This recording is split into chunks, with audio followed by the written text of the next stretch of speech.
Teacher talking sports, what it does, what it do, how we live. And when Jay-Z said 30's the new 20 back in 2006, he wasn't talking about the current NBA game, but he could have been, as pace of play, three-point shooting have become quicker and more prevalent, respectively. Scoring has gone up quite a bit back in the day in the 90s, early 2000s. You look at box scores. If a guy scored 20 points, you're like, okay, he really made his mark on the game. Now you see it and you barely bat an eye. It's really worth a player needs to score 30 to have you say, okay, he had an excellent scoring outing. But imagine doing it time after time after time after time. Definitely an impressive feat and something Joel Embiid is accomplishing. This was last night. The 76ers moved to 28-13 with their 97-89 win over the Hornets. I mean, kind of surprising. Hornets have the worst defensive rating in the NBA, and Sixers couldn't drop 100 on them, but nonetheless, still a win. And Joel Embiid went for 33 points in the outing. With that, NBA on X, Joel Embiid recorded his 20th straight game of 30 plus points in the Sixers win in Charlotte, also adding 10 rebounds, 5 assists, and 3 blocks. Quite the performance, and that's just commonplace for one of the best big men we've seen in recent time. This is CBS Sports. The longest 30 plus point scoring streaks in NBA history. Embiid became just the third player to do it at least 20 times in a row, joining James Harden and Wilt Chamberlain.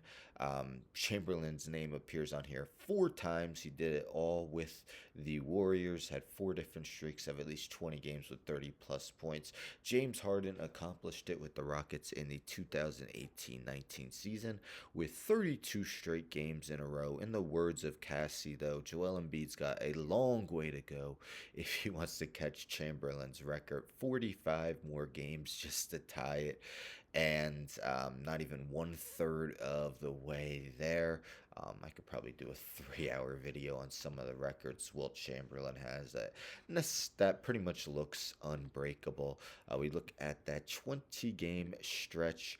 Embiid is averaging 36.8 points per game on 34.2 minutes per game. He's averaging more than a point per minute this season. 55.3% from the field, 39.3% from three, 89.2% from the foul line. Also 11.3 point rebounds, 6 assists, 1.3 steals, 2 blocks. Just totally dominating the box scores, and the Sixers currently are third in the Eastern Conference with their 28 and 13 record. One thing, so Embiid, of course, is the reigning MVP, putting up even better numbers this season.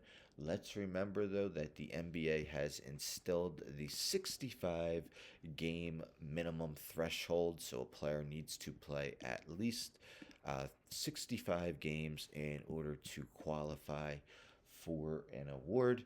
Yesterday was the Sixers' 41st game of the season, so the official halfway point. Embiid has played in 31 of them. Do the math. He's on pace for 62 games, so it would be crazy if he falls, let's say, 1 game short of that 65 and can't win the MVP. But what do you think of Joel Embiid's recent tear? Do you think he's the clear-cut favorite for MVP to win back-to-back? Of course, we've had 2 back-to-back recent winners in Nikola Jokic and Giannis Antetokounmpo.